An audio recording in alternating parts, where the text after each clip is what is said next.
So to make sure I don't talk too long, Jake once again put me between you and food, so I really have a hard deadline. I realize I'm up against that. I'll try to be kind of quick. So how's everybody doing tonight? All right, that's nice. So tonight, I'm James. I work at Quanturian during the day, and then I take my evenings and I either teach at MV or at SUNY. I'm really happy to be back here again. So in case you missed it, last year I spoke at the Hackathon. Had a lot of fun talking about it, and just the highlights in case you missed it really was, I was trying to inspire you guys to try to get out of your dorms on the weekends and maybe learn a little bit about technology. I had a quick little talk on drones. And whether that technology was software or hardware or whatever, I was really just trying to inspire you guys to not play video games. And so I find it a really good point to be able to say, really ironic, that last year I was here talking not about playing video games, and then this year I'm here talking about playing video games. So this is, I feel like I've reached a good point in my career. And once you can kind of do this, advocate one position one year, and then the complete opposite position the next year, I feel like I'm pretty much now qualified to run for president. Is it 2020 yet? Oh boy. Yeah, enough of that. All right. I had a lot of people, though, come up to me kind of afterwards, and they said, hey, I really liked your presentation. And I was like, yeah, the drone was kind of fun. I had a good time doing that. And most people are like, yeah, I didn't really care about the drones. What I really like is you just showed a whole bunch of funny pictures and made fun of Jake the whole time. So I was like, all right, well, in my I really learned it doesn't really matter what I talk about. But in my newfound political career, I'm going to follow this quick, easy formula to have a good, successful one this time. Easy to read, make sure I can make fun of Jake a little bit, and hopefully you guys will be like, yeah, all right, not bad. So that's kind of what we're doing tonight. So I am kind of working on a phase 2 for the drone project. It certainly wasn't to a point that was worthy to talk about tonight, but hard working on that. And just like when you're working on any project and you need a distraction, what do you do in your spare time? Well, I've been playing video games to stay productive. So here's a picture of me at work. I know it's hard to see, but yes, I do have a blue, yellow, purple, red, and green keyboard. No, you can't have it. But in all seriousness, I have been researching video games this past year. I spent a couple months doing this.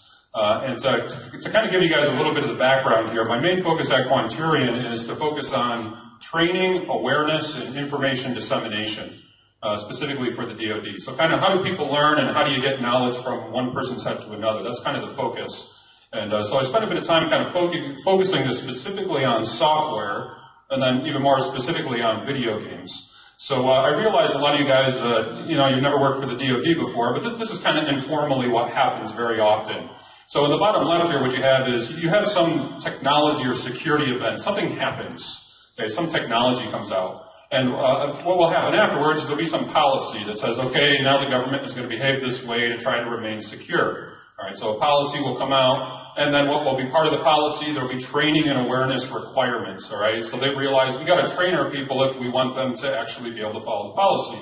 It's like, okay. And many times in those training and awareness requirements, that'll turn into some type of annual requirement. Okay, you got to do it over and over, and many times that's software, many times that is a game. And if you don't believe me, talk to any of the guys in the room here that work at AFRL, and they will tell you how much this has happened and how many different things every single year they actually have to go through. There's lots and lots and lots of annual training. So this is a pretty big deal. And so after kind of working on this, I spent a couple months just on the research, and that's really what I'm here to talk to you about, the beginning of this effort. So I spent a couple months researching kind of what was out there. And kind of what I came to the conclusion was, it comes in all shapes and sizes. You've got a lot of your traditional stuff that you would actually put on a desktop or a laptop, install it, and then go ahead and use it. There's a lot of mobile things, so you get this idea that people want to be on their cell phone waiting for the airplane, and I'm going to do my cybersecurity training or something like that. But definitely a vast majority of it was web-based. And so what do I mean when I say web-based? It means it's running in Flash. Cybersecurity training running in Flash. But okay, anyways. Kind of the big conclusion I'd like to point out would be many of these games, many of these pieces of software, if I were to look at them objectively, it was really like 90% video game and 10% learning, or vice versa. They'd be like 90% learning and 10% video game. So it was really, really obvious who designed the thing. Was it made by a game designer who's trying to make something fun, or was it made by an engineer or an analyst or an architect or something who's just trying to put the content in there? All right, so it really wasn't very well balanced. The other thing that I learned, Witcher 3 is not a cybersecurity game. I had no idea. I played that for like 3 weeks straight at work. I mean, it's a lot of fun, but not a cybersecurity game. Okay. All right, so I'd like to kind of give this as a food for thought. Training people to use software versus using software to train people. Think about that for a second. Training people to use software versus using software to train people. I found a lot of good examples of things in this top category, examples of where we do a good job of that. I don't think we found very many good examples of things in the bottom category, using software to train people. Okay. Now, I know a lot of you guys are sitting there like, all right, what are you really trying to tell me? You know, you're just being clever, you switch the words, I see what you did there. No, this is really important. This is really important that we learn to use software to actually do a lot of the training. And my main justification for this is, welcome to the world we live in. Okay, what is the world that we actually live in? And a couple examples, you know, social interactions with friends. What does that look like today? Social interactions with friends. I mean, it looks a lot different than when I did it. It was, you got your people walking around campus, practically bumping into each other with their cell phones nonstop. You got your Snapchat, you know, your Facebook, your Instagram. This is more like what social interaction looks like. You know, you won't talk to a human being, but you will nonstop socially interact with people. Okay? Again, just welcome to the world we live in. What does actually hanging out with friends look like? Well, usually that looks like I'm going to take my technology and go hang out with you. All right? You ever been hanging out with your friends and you like forgot your phone? Ugh. I actually talk to these people now? Oh, this is horrible. Okay? So just things look different. Things definitely look different. Welcome to the world we live in. Playing Pokemon Go. I don't know how many people I saw walking around parks, you know, going like this, looking like. Anybody want to admit that they were one of those people doing that? You know, if I had friends, I would have done that too with my friends, but. Playing sports. What does playing sports look like now? I mean, definitely it looks like we're going to grab as much Mountain Dew and pizza, and we're going to run over to whoever has the best basement and set up for the night, okay, until we run out of one or the other. But no, we got esports, we got Twitch, we got different things like that. And for those that don't know, no, this is not a picture of a concert. Okay, that's a picture of a video game event. And this past one, I mean, it was like a $20 million event. Okay, so these things are not small. Okay, this definitely, this whole idea of esports, it's a pretty big deal for today's culture. Okay, definitely growing on the rise. Going to the movies. I mean, what does that look like today? Who goes? You know, I just go and watch Netflix or watch Hulu, or I illegally download things. And okay, we're not going to talk about that example, but okay, definitely a lot of different experience going to the movies. So finish this. Welcome to the world we live in. And then finally, okay, I got one more. If you don't have any friends like me, reading books. What does reading books look like? We've got a lot of our electronic readers. I have been teaching long enough to see how the questions have changed. It used to be the most popular question on the first day of class was, do I have to buy the textbook? And now that's evolved into, where can I download the PDF? All right, so again, it's just welcome to the world we live in. It's not, I just don't want to carry that thing now, how inconvenient. So, and also kind of going along with this, I had the dog eat my homework excuse when I was growing up. What do you guys have? You guys have, my phone literally exploded.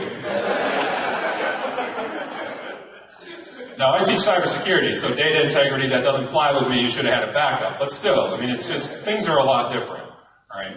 And kind of what I'd like to kind of swing back to is this whole idea. And this time, I'd really like to challenge the professionals or the academics in the room to kind of say, you know, again, this is really important. What are we doing about this? Okay, training people to use software as opposed to using software to train people. And the most common bad example that I hear from people is, well, we use computers in the classroom.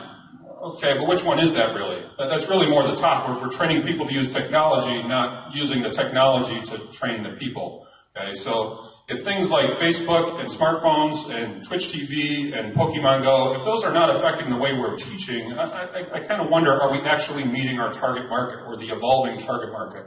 Okay, so kind of back to the video games. Is it possible, this is kind of where I was going with this, is it possible to use games to kind of substitute, to add in, to maybe fill in this void that we have for doing some of our teaching? And specifically the part that I'm going to look at is kind of our lecture style teaching.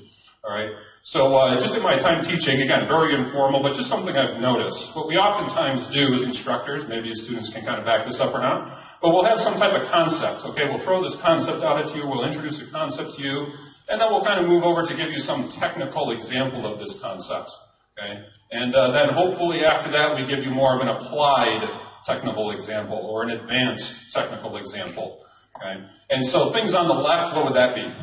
Things on the left, that would be your lecture. And then what's on the right? We got our labs. Okay? So kind of our lecture and lab, we have our conceptual knowledge as well as our technical knowledge. And you notice, I mean, what's really missing? You kind of have this, where's this applied conceptual knowledge? Where's this advanced conceptual knowledge? I see a lot of that kind of lacking, or I said it to you once, how come you don't get it?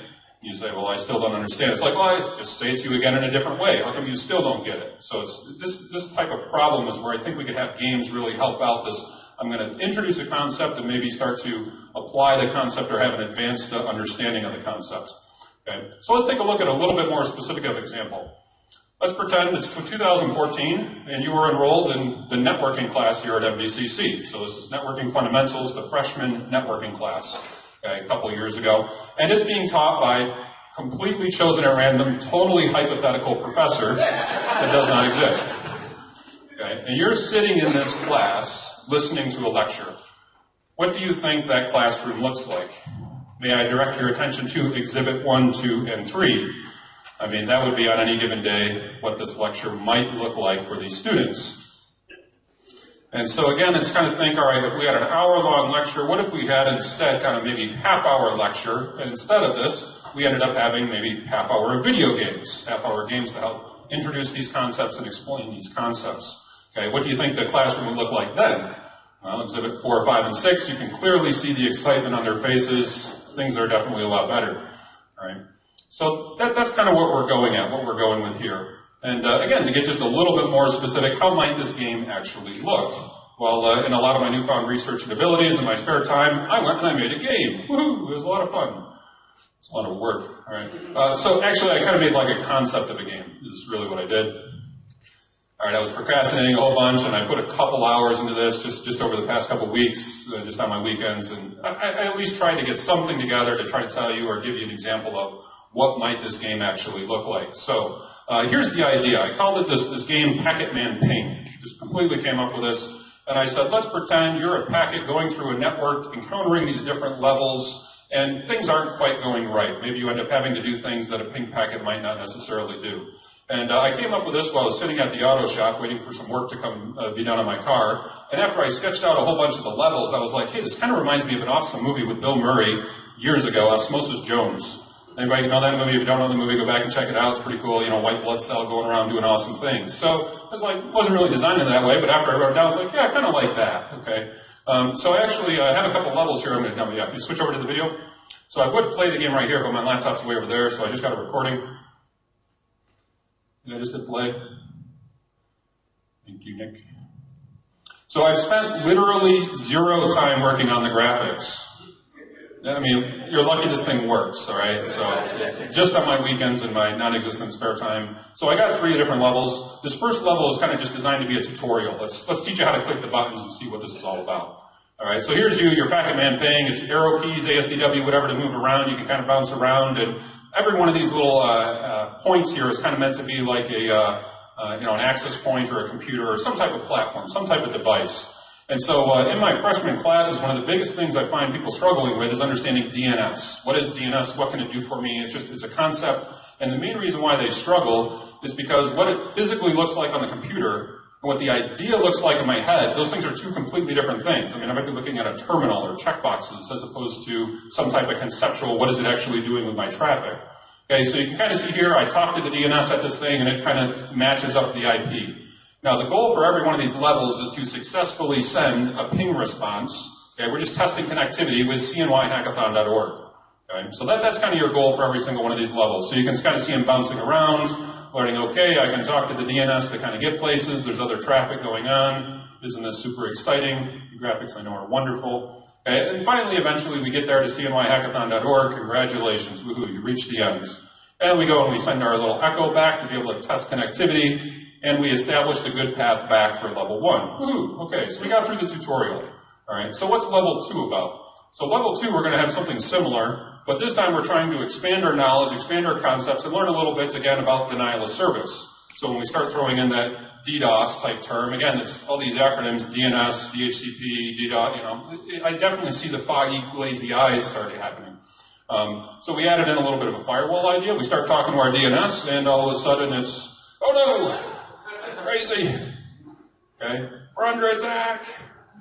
So we tried to start simulating what this might look like to help just a conceptual understanding. Not the technical understanding, but the conceptual. So we learn a bit about a firewall. He comes over and just sort of talks to it. Again, it's all automated, just a concept, just a game. And now you can start to see how the traffic, yeah, it's still going on. This doesn't stop it, but it kind of starts to clear up our little ability within our wall. All right, so that's kind of what we're trying to understand here. And he says, hey, thanks for doing that. That's awesome. I'm a little busy, but I'll try to still send you over to where you're trying to go. So he goes and directs it off. That is the actual IP for CNY Hackathon, by the way. Hope that didn't change. Goes to an access point. Every time the network's a little bit different. Kind of by design, you're not supposed to see everything, but you sort of get an idea that, hey, when denial of service, bad stuff is happening on the network, yeah, traffic starts to look a little crazy then. All right, and finally we get to this cnyhackathon.org. Woohoo, we've arrived. Congratulations. Now it's time to send that echo response. And this time when we go and we send a echo response, uh-oh, getting blocked by the firewall. How is that possible? Plot twist. Okay. So what could actually be causing this? So your firewall is blocking any source that was actually causing the denial of service. So when you talk to him again, he's like, wait a minute, that means Hackathon, CNY Hackathon, you're the one causing the problem. So again, it's a game. The hacker comes on the line and says, ha ha ha. Now, something I've seen a lot of you guys do before in the past is when you're trying to monitor when somebody's gotten into your computer, you try to like terminate their user session. All right, so he's going to say, yeah, I'm going to try disconnecting one of the users, but I only got one shot, before the hacker notices. So all that you can see is their account pictures, and you have to pick which picture is associated with the hacker. So which one do you think? So if you learn anything, remember it's always the guy with the ski mask. That's the one. All right, so we're going to click that guy. We disconnected him. Okay, great. Got him. All right, and eventually we kind of understand, all right, we were able to stop the problem and kind of clear up the network. Things are sort of clearing up, and now we're able to send our successful echo back. Yeah, you can switch back to the slides, thanks. So that's the whole idea of where I'm kind of going with this. Now you see here there is a level 3. Yeah, go ahead and switch. I got it, thanks. Level 3 is actually going to be part of the hackathon tomorrow. So I've got this EXE, I've got it shared, you guys are going to be able to download it somewhere. Just you have to know that this game runs in Windows. All right, and I am looking for criticism. Okay, so there'll be a flag at the end. You guys will be able to get the flag, submit the flag. A little bit of a problem. I'm still targeting your freshman level knowledge, so maybe you might not know everything off the top of your head, but give it a try. Okay, and I'm looking to see could we actually expand this idea, try to help out our lecture system, try to help out our kind of interactive learning, and actually have a better job of using software to do the teaching. Okay, because this is just, in my opinion, a really important cultural thing for us. So the most common question I always get is how long did you actually spend working on this? I spent a couple hours, maybe 30 to 40 hours just on my weekends over the past couple weeks. Most of my time definitely was spent finding funny pictures and trying to find a quote to end with you guys. So I kind of found one here from a little while ago. We do not stop playing games because we grow old. We grow old because we stop playing games. Thanks for listening.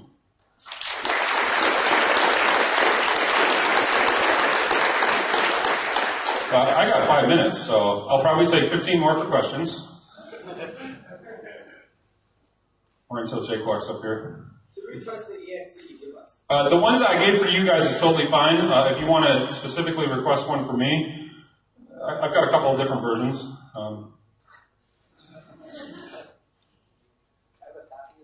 But yes, any of the professionals in the room, if you want a copy, you can shoot me an email or talk to me, see me at some point. I'd be happy to give you a copy of this.